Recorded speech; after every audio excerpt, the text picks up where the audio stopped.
Good to see you, mate. Morning. Congratulations. Cool, thank you.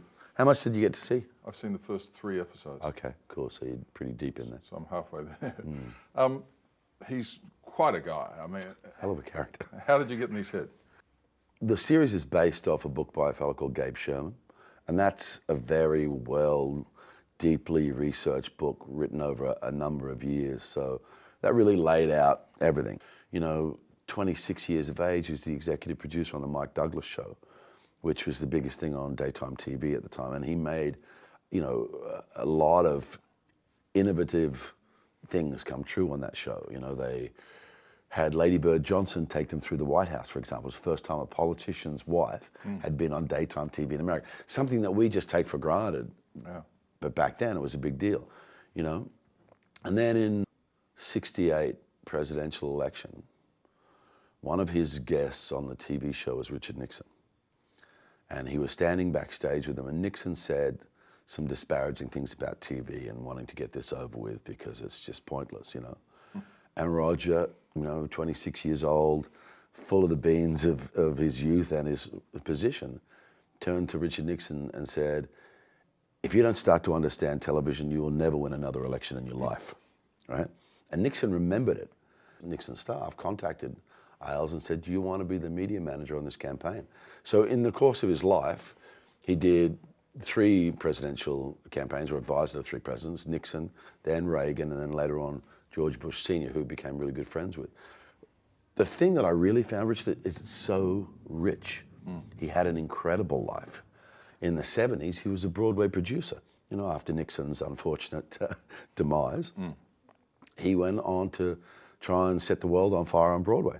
And he had one minor hit, a thing called Hot L Baltimore, but that gives you a lot of information about the way he would approach things later on, because he's very theatrical. Politics, television, showbiz.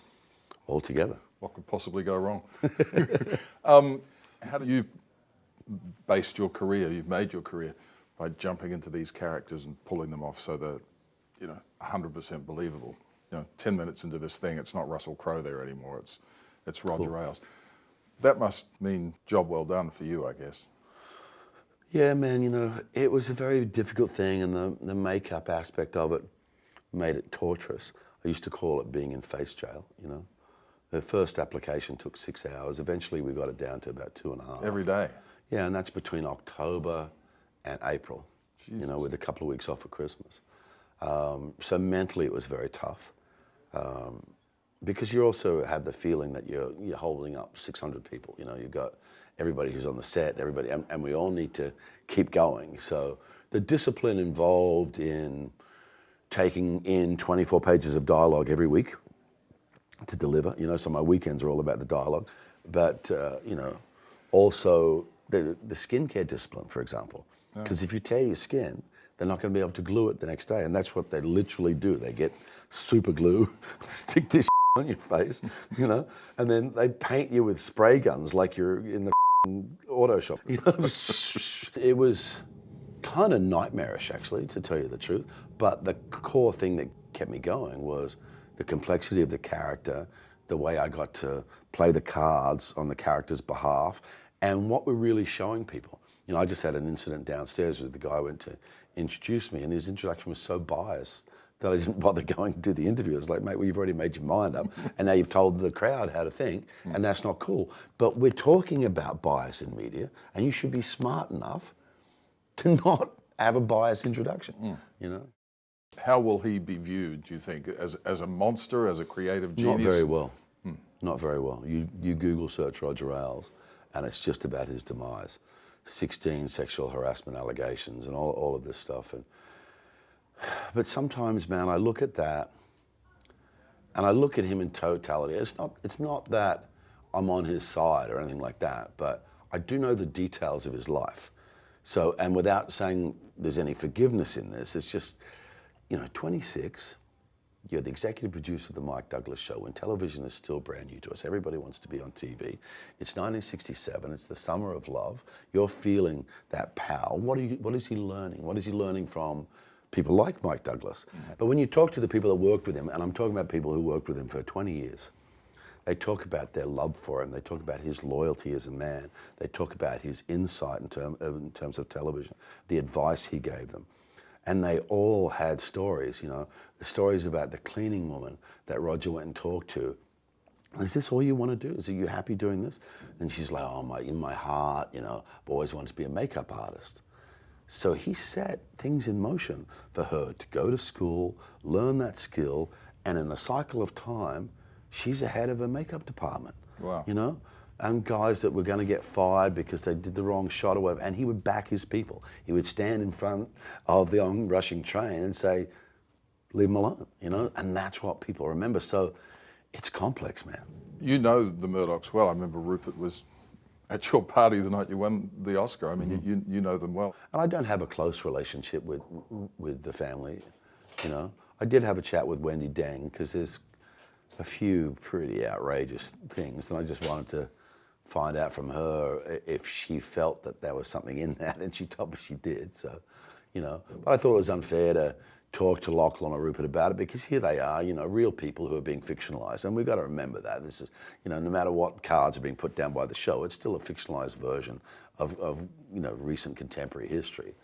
You know, I did send a couple of messages to Lachlan through Jamie Packer though. So don't panic, I'll look after you, was the first one. And the second one was, by the way, the bloke playing you is very tall and very good looking. Yeah. Once upon a time, making drama for television was kind of sort of the poor cousin, sort of. Now it's, I mean, you've just made a 6-hour movie. 7. Yeah. 7-hour movie. Yeah, but that's the thing, that's what's changed, is the technology. Because most of the time before, if you're going into a television environment, you're going into a fixed set environment, and you're working in just a different landscape in terms of the way it's lit and the way it's recorded and all that sort of stuff. But technology has leapt ahead. The type of video cameras you can get, the amount of time you can remain shooting gives you incredible flexibility. Same with the point-to-point microphones and all that sort of stuff. Not everything has to be plugged in anymore, you know? It's television with a cinematic sensibility. And that's what's attractive about it. I mean, I actually did think about that. So, you know, normal movies, what, 2 hours? So this is 3.5 times a normal film. And it just allows, as the actor, you the space to be a little more subtle with the cards you're laying down, because you know what you put down in episode 1, you're going to pick up again in episode 4 or something like that, you know. So it was interesting. I mean, hell of a long job. You know, it just felt like it was going on forever being in face jail. But that's the other thing too. I probably would have enjoyed it completely if it wasn't for the prosthetic makeup and the time spent doing that. You're going to get award nominations for this role. Who cares? You know, my pursuit is what happens every single day.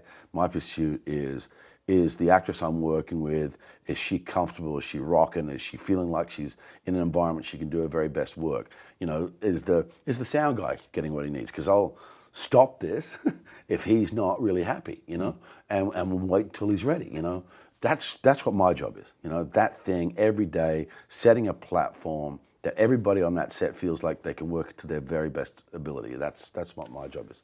It takes a lot of confidence to pull that off. I mean, is that something that's come over the years? Because that's not a normal actor's role, is it? It's knowledge, though, is it? You know, I'm also an executive producer on this, so I am partially responsible for how that day goes. I want to get through the day, and I want to get this stuff off, you know? But it was a fascinating character. This is the kind of show that has so much information. There's so many characters that watching it in a run actually is more of a cinematic experience. Yeah, that's a weekend right there. Cool. Thank you, mate.